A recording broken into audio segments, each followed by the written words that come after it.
bola makukuha nila. Kita mo? Tayo, tig-isa lang. Sige, ikaw na producer ng segment na to. Okay. Ayusin mo muna. Iba sabi sa akin. Baka Iga, tahimik lang po ha, kapayapaan. Titira po si KF. Ayan. Paliwanag niyo po yan. Ito, kasi minsan ang labanan ng tournament, 8 ball.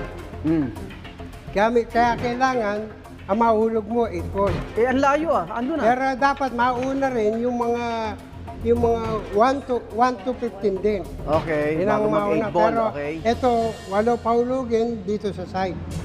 Ang alin? Yung 8, yung itim. Sa side mahuhulog? Sa side mahulog. Hindi ba yun? Magic nga eh. Tingnan muna natin. Okay. Quiet. Ay! Ay! Ah!